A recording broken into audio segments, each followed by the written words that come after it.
İlahi neylerdim bu adamları. Dünyada nə çoxdur yalaq adamlar, gül çiçək içində alaq adamlar. Hər sözə, söhbətə qulaq adamlar.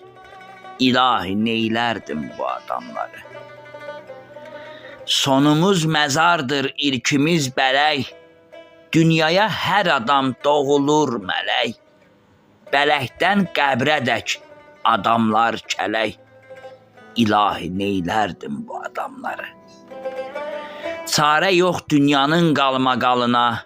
Adamlar meyl edir dünya malına. Acı adamların acı halına. İlahi neylərdim bu adamları. Daha adamların bir olmur sözü. Bilmirsən kim deyir doğrunu, düzü. Dönüb adamların dönüb dürüzü. İlahi neylərdim bu adamları. Anaram sözümü deyirəm kəsə. Gözüm adamlardan su içmir nəsə. Adam bildiklərin nankor bəndəsə. İlahi neylərdim bu adamları. İlahi neylərdim bu adamları.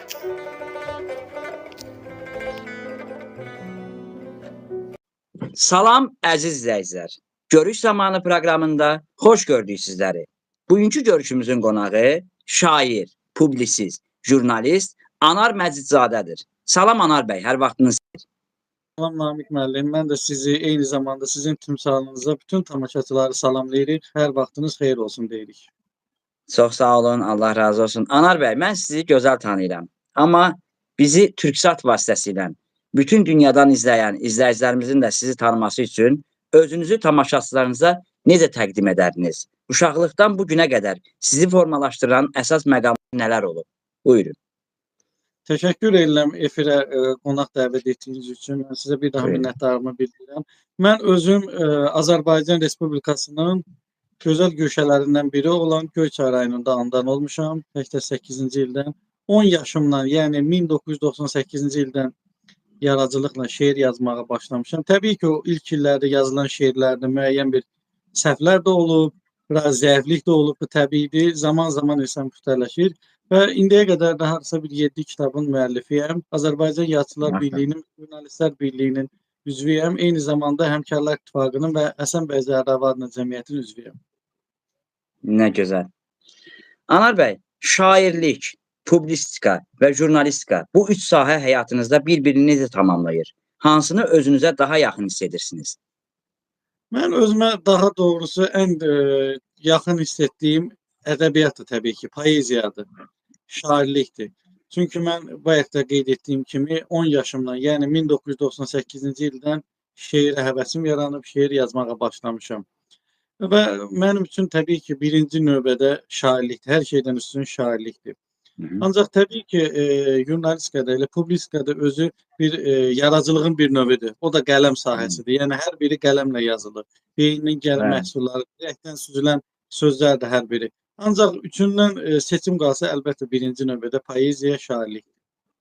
Nə gözəl. Həm də o qədər gözəl şeirlər yazırsınız ki, şəxsən özüm dəfələrlə sizin şeirləri heç siz demədən, siz istəmədən ürəyimə yatır. Məndə belə bir şey var. Hansı bir şeir ki, xoşuma gəldi, avtomatik o şeiri götürüb səsləndirirəm. Həqiqətən sizin artıq dəfələrlə şeirləriniz o qədər xoşuma gəlib ki, dəfələrlə sizdən demədən, icazə almadan səsləndirirəm. Sizə təşəkkür edirik ki, çox gözəl bir formada, gözəl bir ahənglə onu hər bir şeiri səsləndirirsiniz. Əslində sizin də bir səsiniz, avazınız o şeirə bir əlavə bir qatqı, rəng qatır, yaxşı mənada. Təşəkkür edirəm, var olun. Anar bəy, əslən Şamaxıdan olan Səid nəslinə və eyni zamanda Həsən bəy Zərdabinin soyuna mənsub olmaq sizə hansı mənəvi məsuliyyəti yükləyir? Təbii ki, mənim üçün fəxrdir ki, Şamaxı kimi bir müqəddəslərin bir ocağından əslim köküm oraya gedib çıxır. Şamaxı bildiyiniz kimi Azərbaycanın mədəniyyət paytaxtlarından biri olub. Bakıya köçməmişdən həm də Azərbaycanın bir paytaxtı olub. Və o nəsildən, Şeyx Baba nəslindən olmaq özü bir məsuliyyətdir, mənəvi bir məsuliyyətdir. Biz də çalışırıq ki, o adı layiqincə doğruda. Bir tərəfdən isə Azərbaycan milli mətbuatının və Azərbaycan milli teatrın əsasını qoyan şəxs Həsən bəy Zərdabinin nəslindən olmaq, onunla qohumluq əlaqəsi olmaq təbii ki, özü də bir fəxr edici, qürur verici bir haldır. Ola bilsin ki, elə o qohumluğun, o genetikanın təsiri ki, mən bu gün yaradıcılıqla məşğulam. Sən Buyur. bəziləri deyiləndə tək Azərbaycan milli mətbuatının əsasını qoyan şəxs deyildir. Ancaq bir şey də əlavə edim ki, Həsən bəy Zərdabi həm də Nəcəf bəy Vəzirovla birgə Azərbaycan milli teatrın əsasını qoyan şəxslərdən biridir. Nə gözəl, maşallah. Dövlət qulluğu ilə yaradıcılığı paralel aparmaq çətin deyil ki, bu iki sahə arasında balansı necə qoruyursunuz? Təşəkkür edirəm növbəti sualınıza görə. Qeyd etməliyəm ki, dövlət qulluğu da, şairlik də, publistika da, jurnalistikada da hər bir sahədə biz vətənimizə, xalqımıza, dövlətimizə xidmət edirik. Və bizim bu həm də bir mənəvi borcumuzdur. Əlbəttə dövlət qulluqçusu kimi daim dövlətimizə qulluq edirik. Dövlət qulluğunun qarşısında duran, yəni qarşımızda duran vəzifələri layiqincə çalışırıq ki, yerinə yetirək. Bununla yanaşı isə yaradıcılıq da təbii ki, hər birinə ayrı-ayrılıqda zaman ayrılır. Və bir şey də deyim ki, əsasən yaradıcılıqla işdən sonra təbii ki, axşam vaxtlarında məşğul olurum. Çünki İlham Pərilərinin də elə gəldiyi dövr əsasən axşam və gecə saatlarıdır ki, mən də gecə saatlarında axşam şairliklə, poeziya ilə, ədəbiyyatla belə deyək də məşğul oluram. Digər vaxtlarda isə təbii ki, iş saatlarında isə yenə də deyirəm, dövlətimə, dövlətçiliyimizə, vətənə xidmət edirik. İndi bunu necə layiqincə gəlirik, gəlmirik, bunu indi qarşı insanlar bilər. Yox, maşallah, çox gözəldir. Həm də həm yaradıcılığınızda da elə 2020-ci ildə olan Qarabağ savaşında da biz gördük ki, şükürlər olsun Allah, siz nə qədər şeylər yazdınız, elə onun bir ikisini mən özüm səsləndirdim. Yəni ona görə də çox super idi. Şükürlər Yox. olsun ki, Qarabağdan, yəni söz düşmüşkən deyirəm, Azərbaycanın işğal altında, 30 ildən artıq düşmən işğalı altında olan torpaqları Müzəffər Ali Baş Komandanın rəhbərliyi ilə eyni zamanda Azərbaycanın mərd igid oğullarının şücaəti, qəhrəmanlığı nəticəsində torpaqlarımız işğaldan azad olundu. Buna görə biz Müzəffər Ali Baş Komandanla baş olmaqla şəhidlərimizə, qazilərimizə, ümumiyyətlə bütün vətən oğullarına borcluyuq. Çünki onların şücaəti, qəhrəmanlığı nəticəsində biz torpaqlarımıza qovuşduq. İndi siz də o bölgədənsiniz. Təbii ki, sizin üçün də bu iki qat sevincli. Mən üçün belə hesab edirəm ki, ən böyük şeiri, ən böyük əsəri, ən böyük romanı ilə bizim qəhrəman oğullarımız yazdılar. 2020-ci ildə, 2023-cü ildə antiterror əməliyyatında, eyni zamanda ona qədər də biz qələbələrimiz olmuşdu ki, aprel döyüşləri və s. Və onlar hər biri, mən yenə deyirəm, o döyüşlərdə iştirak edən Azərbaycan oğulları həm şairdir, həm publisistdir, həm yazıcıdır. Çünki yenə deyirəm, ən böyük dastanı, ən böyük elə şeiri, ədəbiyyatı məhz Qarabağda bizim oğullarımız yazırlar. Şükürlər olsun ki, bu gün Azərbaycan torpaqları, yenə deyirəm, azaddılar, azaddır. Bu gün Azərbaycan mədəniyyət beşiği sayılan Şuşamız azaddır. Bu gün biz rahat şəkildə gedib Qarabağımızı, Şərqi Zəngəzurumuzu görə bilirik, ziyarət edə bilirik, səyahət edə bilirik. Bu gün keçmiş məcburi köçkünlərimiz öz dədə-baba yurtlarına qayıdırlar. Təbii ki, biz də ədəbiyyat adamı olaraq, bundan ruhlanaraq yeni şeirlər yazırıq, yeni əsərlər yazırıq. Əlbəttə ki, inşallah ən böyük əsərləri zaman keçdikcə Azərbaycan yazıçıları, şairləri yazacaqlar. Bəzən belə bir sual olur ki, niyə görə Azərbaycan şairləri, yazıçıları Qarabağ mövzusuna, qələbəyə, zəfərə az belə deyək, müraciət edirlər. Ancaq indi siz də təbii ki, ziyalı bir şəxsini özü də hamıdan gözəl bilirsiniz ki, zaman keçdikcə qələbə də daha böyük görsənir. Məsələn, dağa yaxın olduqda dağın o zirvəsini, belə deyək də, o əzəməti görün. Amma dağdan uzaqlaşdıqca biz əzəmətini görürük o dağın. Bizim də indi zəfərimiz illər ötdükcə inşallah o zəfərimizi daha da biz belə deyək də vəsf edəcəyik. Yeni şeirlər yazılacaq, yeni əsərlər yazılacaq, filmlər çəkiləcək. Əlbəttə ki, yenə deyirəm, elə ən böyük filmdə, ən böyük şeirdə, ədəbiyyatımız da Qarabağın işğaldan azad olması idi. Buna da nail oldu, şükür Allaha. Şükürlər olsun Allah. Anar bəy, Qızıl Qələm mükafatı və prezident təqaüdü sizin üçün nə ifadə edir? Bu mükafatlar yaradıcılığınıza necə təsir göstərib? Hər bir ədəbiyyat adamı üçün, hər bir yaradıcı insan üçün onun kiçik də olsa fəaliyyətinin qiymətləndirilməsi təbii ki, onun üçün bir qürur vericidir. İndi fakt budur ki, hər bir yaradıcı insan biraz şöhrətpərəst olur. Yəni Allah rəhmət eləsin. Şair Qabilin bir sözü vardı ki, hansı şair desə ki, mən şöhrətpərəst deyiləm, yalan deyil. Hər bir şair istəyər ki, ümumiyyətlə digər yaradıcılıqla məşğul olan insanlar istəyər ki, onun hər kəs tanısın. Onun şeirlərini hər kəs oxusun. O rəssamdırsa, onun rəsm əsərlərinə hər kəs baxsın. Eyni zamanda hər bir yaradıcı insan da istəyər ki, onun əməyi qiymətləndirilsin. Mən Yazıçılar Birliyinin rəhbərliyinə təşəkkür edirəm ki, məni prezident təqaüdünə layiq görmüşdülər. Eyni zamanda Azərbaycan Yunasib Həmkarlar İttifaqına təşəkkürümü bildirirəm ki, məni Qızıl Qələm media mükafatı ilə tərtib etmişdilər. Əlbəttə, təbii ki, düzdür, yaradıcılıq, ədəbiyyat mükafatla bağlı olmur. Sadəcə o bir insana bir müsbət təsir edir. İnsanın yaradıcılığına bir müsbət təsir edən amallardan biridir əlbəttə. Təbii ki, ən böyük mükafat isə mən şair olduğuma görə deyirəm, oxucuların sevgisidir, rəğbətidir. Əgər 20 nəfər olsun, 50 nəfər olsun, belə 100 nəfər olsun, səni oxuyursa, onların içində bir 20 nəfər, 30 nəfər bəyənirsə, elə ən böyük yaradıcı insan üçün mükafat budur. Bəli, çox gözəl vurğulayırsınız. Mən sizin elə şeirləri səsləndikdə ilk öncə istər Türkiyədən olsun, istər Azərbaycandan deyirlər, bu yazar kimdir, bu yazar kimdir? Hələ mən sizin səhifənizi göstərirəm, sosial şəbəkələrdə olan səhifəniz ki. Qarabağımızdan bağlı, ümumiyyətlə, mənim yaradıcımda olan bir çox mövzuları əhatə edən şeirləri səsləndirirsiniz. Bu da elə mənim üçün sizin tərəfdən də bu bir mükafatdır, hədiyyədir. Estağfurullah, Allah köməyiniz olsun. Siz demək ki, sizin təbrinizə qüvvət. Demək ki, siz gözəl yazırsınız ki, bunu da həm mən bəyənirəm, həm də ki, bu izləyicilər, dinləyicilər bəyənir. Anar bəy, hərbi xidmətdə olduğunuz Tərtər və Ağdam illəri, dünya görüşünüzdə və vətənpərvərlik mövzusunda yazılarınızda hansı izləri buraxdı? Təşəkkür edirəm. Mən hərbi xidmətdə ali təhsili başa vurduqdan sonra, demək,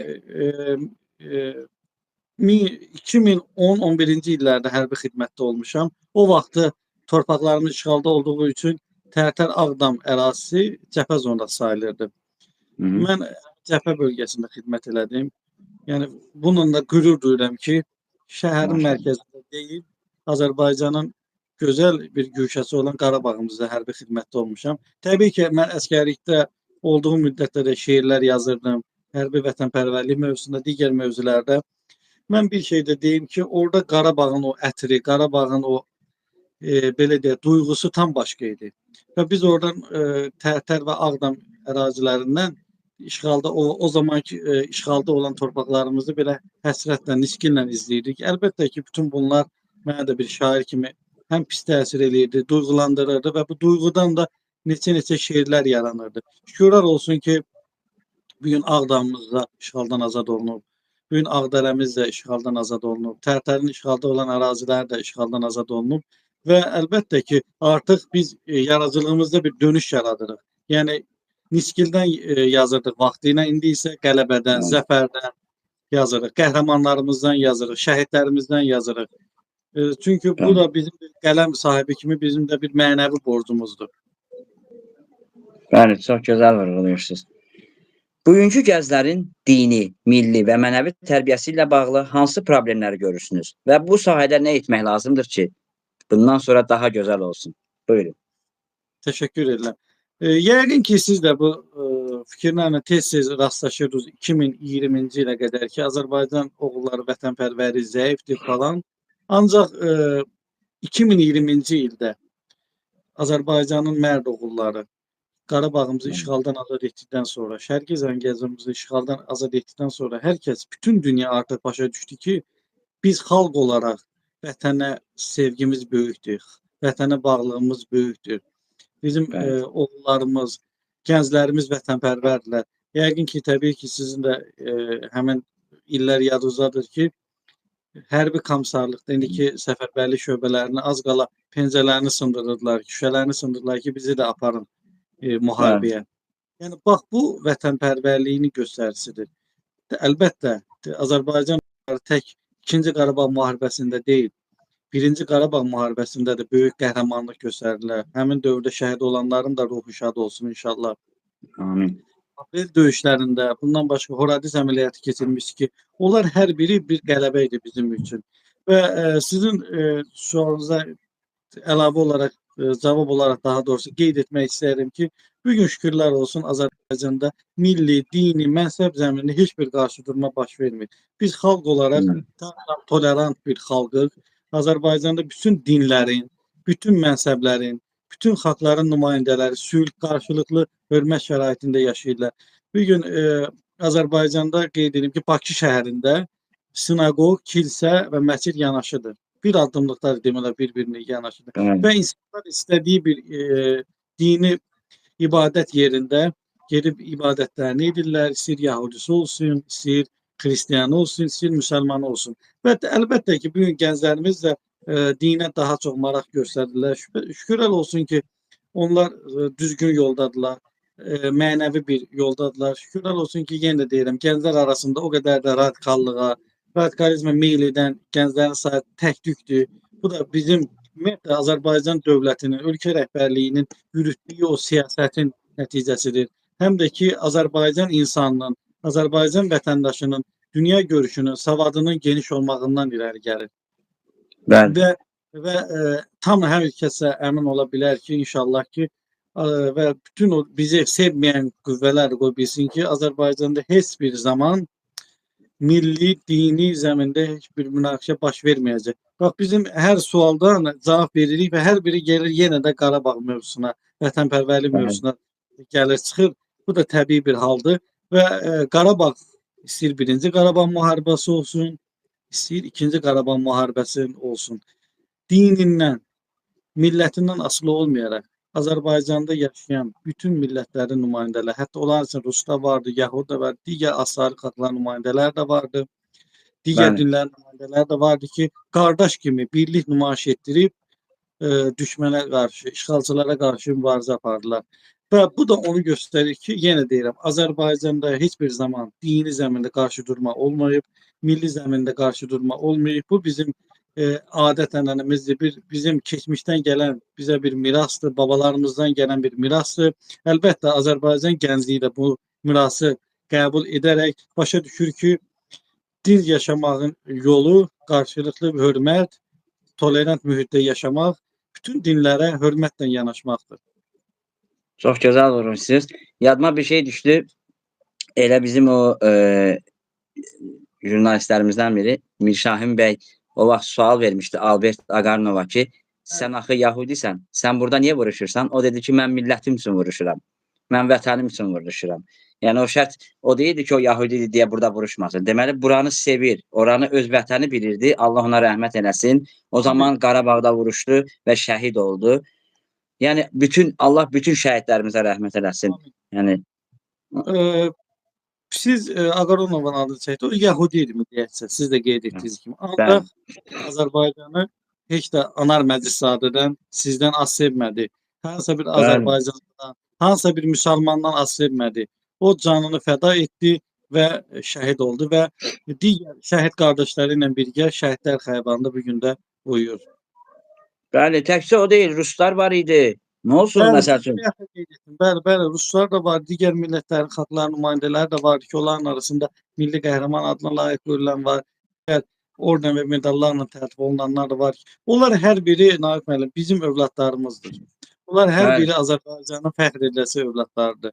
Yəni şəhid üçün fərqi yoxdur. Bu şəhid müsəlmandır, şəhid Yahudidir, xristiandır, ləzgidir, avardır, yəni millət olaraq dedim. Yahudi fərq etməz. Əsas odur ki, o Azərbaycan uğrunda, Azərbaycan ərazi bütövlüyündə digər qardaşları ilə birgə döyüşərək belə deyək də, işğalçı üzərində, düşmən üzərində qələbə çaldılar. Şükürlər olsun Allaha.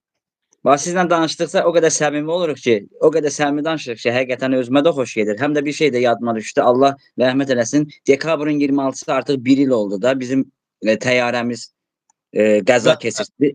O zaman onu təyyarəni sürən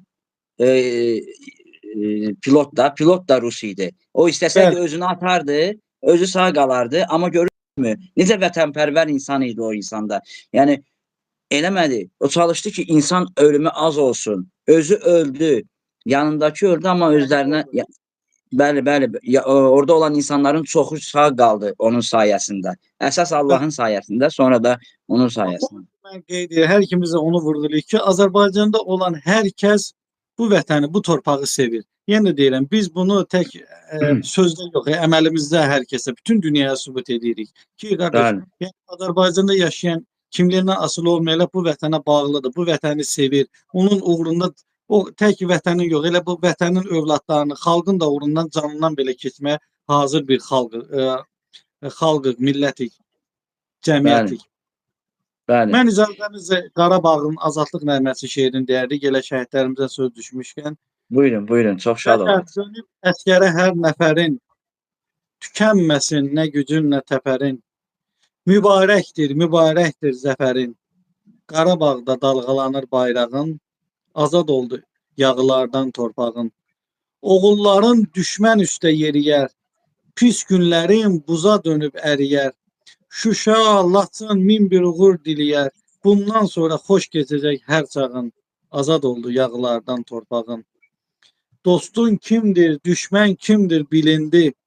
Qara günlər taleyindən silindi. Qovuşduğun öz obandı, elindi. Gülür indi hər yamacın, hər dağın. Azad oldu ermənidən torpağın. Bu torpağa Koroğlu tak ər gəlir. Əyilməyən qoçaq igidlər gəlir. Zəfərinin ardınca zəfər gəlir. Məğlub olur sənə düşmənin yağın. Azad oldu yağlardan torpağın. Azad oldu yağlardan torpağın. Şükürlər olsun Maşallah. Allaha. Allah şəhidlərimizə rəhmət eləsin. Bütün Amin. vətən oğullarımızın da canını sağlam eləsin inşallah. Allah razı olsun. Bəli. Allah bütün həqiqətən siz deməli şəhidlərimizə rəhmət, qazilərimizin də Allah canını sağ eləsin və bütün bu dəqiqə özündə bax soyuqdur. Hal-hazırda hava soyuqdur. Biz isti evdə oturmuşuq, amma vətənimizi qoruyan o övladlar var ki, Allah onları qorusun. Allah Amin, onların amin. canını sağ eləsin. Mən də elə Anar bayaq bəy, qeyd etdiyim kimi ən böyük buyur. elə qəhrəman olardı. Ən böyük elə ədəbiyyat, millətə necə deyirlər, ən böyük elə şair olardı. Həqiqətən də ki, onların elə əllərindəki silah özü bir böyük bir qələmdir. Bəli, özünüz də hərbi xidmətdə olmusunuz, bilirsiniz. Bu dəqiqə soyuqdan nə qədər əlcək geyinsən də Kəlbəzərin, Bəli, bəli. Şuşanın, bu dəqiqə buzu, yəni o şükürlər olsun Allah. Allah onlara Amma onu canını sağ onları eləsin. saxlayan nədir? Vətənə bağlılıq, vətənə sevgi. Bəli, ona görə də Allah qorusun onları. Amin. Və Anar bəy, gələcək planlarınız nələrdir? Yeni kitablar, layihələr və oxuculara sürprizlər varmı? İnşallah mən yeni indi kitab hazırlayıram. İndi təbii ki, demirəm ilin əvvəlində, ola bilsin ilin sonunda hazır olacaq.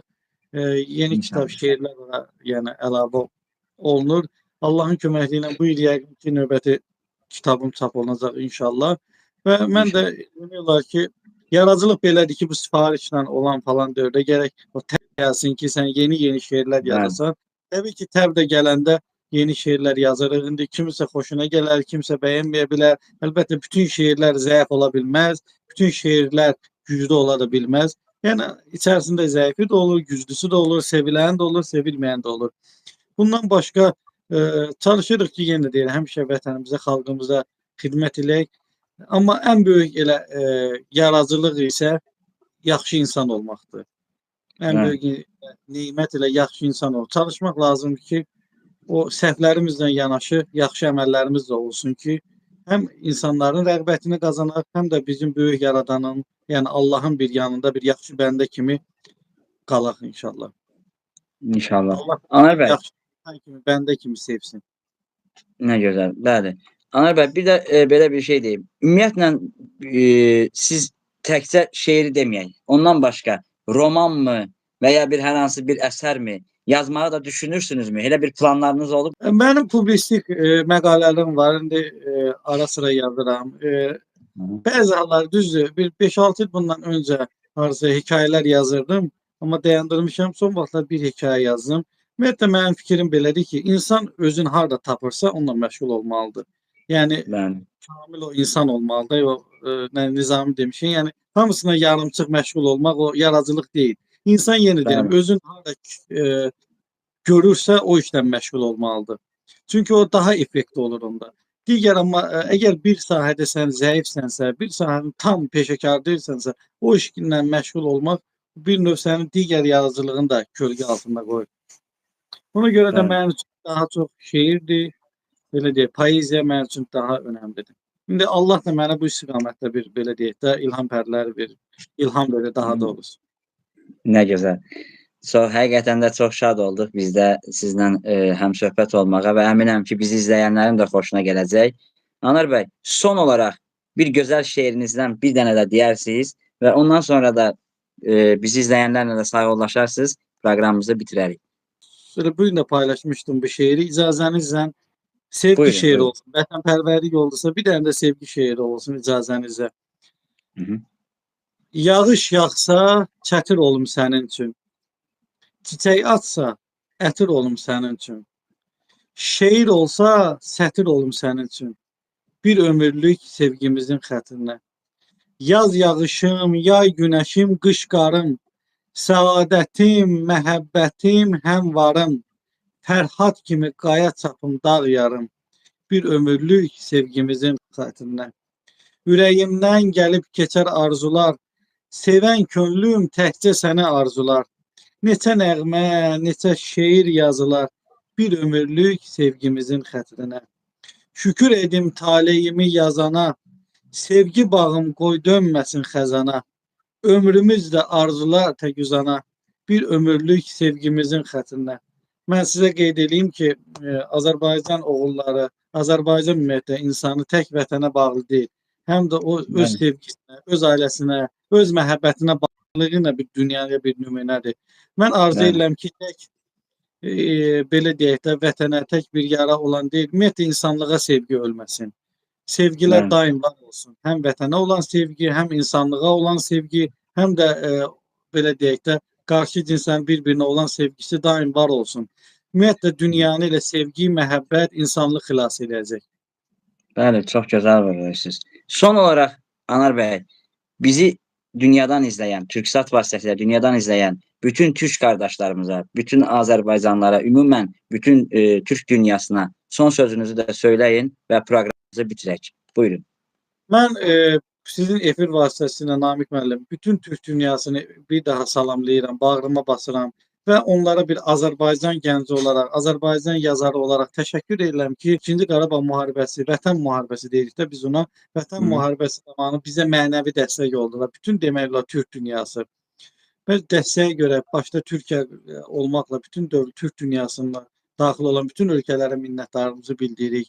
Bugün siz də jurnalistiniz, təbii ki, hər kəsdən çox məlumatlırsınız ki, türk dövlətləri, türk ölkələri bugün işğaldan azad olmuş Qarabağımızda məscidlər tikirlər, məktəblər tikirlər. Yəni Azərbaycan xalqına, Azərbaycan vətəndaşlarına bir işğaldan azad olmuş ərazilərin sakinlərinə bir hədiyyə edirlər. Bax, türk qardaşlığı budur. Türk dünyasının dostluğu budur. Həmrəyliyi budur. İslam həmrəyliyi budur. Türk həmrəyliyi qeyd etdiyim kimi budur. Mən bir daha sizə təşəkkürümü bildirirəm Namiq müəllim. Siz bizim həm yaxın dostumuzsunuz, həm də Azərbaycanın peşəkar jurnalistisiniz, həm də Azərbaycan həqiqətlərini dünyada, xüsusən də Türk dünyasına yayımlayan Azərbaycan ziyalılarını, Azərbaycan gənclərini, Azərbaycan yazarlarını təbliğ edən bir insanlardan birisiniz. Bu da sizin böyük qəlbə malik olmağınızdan irəli gəlir. Mən arzu edirəm ki, nəinki Türk dünyamızda, nəinki Azərbaycanımızda, dünyanın heç bir yerində müharibələr olmasın. Biz şairlər də, yazıçılar da daima qələbələrdən yazaq, xoş günlərdən yazaq, müharibələrdən yazmayaq. Arzu eləyək ki, dünyanın hansı bir ölkəsi olsun, Xristiyan ölkəsi olsun, Yahudi ölkəsi olsun, Müsəlman ölkəsi, fərq etməz. Dünyanın bütün ölkələrinin uşaqları güllə səsinə deyil, günəşin doğuşuna oyansınlar, gün işığına oyansınlar. Dünyada sülh olsun, əmin-amanlıq olsun. İnsanlar bir-biri ilə dost olsunlar, xalqlar bir-biri ilə dost olsunlar. Yəni Allahın verdiyi ömür payını biz kimliyinə asılı olmayaraq xoş keçirək. Çünki dünyada sülh olsa, əmin-amanlıq olsa, inanın ki, həyat bundan da gözəl olar. Dünya bundan da gözəl olar. Dünya bundan da şirin olar. Və indi şükür Allaha ki, Azərbaycan prezidentinin bax o siyasəti nəticəsidir ki, işğal dövrü bitdikdən sonra, yəni torpaqlarımız işğaldan azad olduqdan sonra biz baxmayaraq qalib ölkəyə biz işğal tərəfə sülh əlimizi uzatdıq. Həm biz qalib xalqıq, həm qalib dövlətik, həm də sülhsevər xalqıq. Bütün dünyaya nümayiş etdirdik ki, Azərbaycanın dövləti də, Azərbaycanın prezidenti də, Azərbaycan xalqı da sülhsevər xalqdır. Biz heç zaman müharibə tərəfdarı olmamışıq. Biz hər zaman sülhün, əmin-amanlığın tərəfdarıyıq. Yenə də arzu edək ki, dünyanın bütün yerində, bütün ölkələrində, bütün ərazilərində sülh olsun, əmin-amanlıq olsun, insanlar can deyib can eşitsinlər. Biz şairlər də bax bundan fəxr edək, bundan bir ilhamlanaq, yeni-yeni xoşbəxtliklə bağlı şeirlər yazaq. Amin. Çox sağ olun. Allah razı olsun. Siz də dəyərli zamanınızı ayırdınız. İşdən yorğun olaraq gəlməyinizə baxmayaraq bizim proqrama Əslində mənə qatıldınız. xoş oldu. Mən bir daha sizə təşəkkür edirəm Namiq müəllim. Bütün tamaşaçılarımıza təşəkkür edirəm bizi izlədikləri üçün. İnşallah yeni növbəti görüşlərə qədər. İnşallah. Təşəkkür edirəm. Var olun Ömər bəy. Sağ olun. Sağ olun, sağ olun. Sağ olun. Sağ olun əziz izləyicilər. Gələn görüşlərə dək.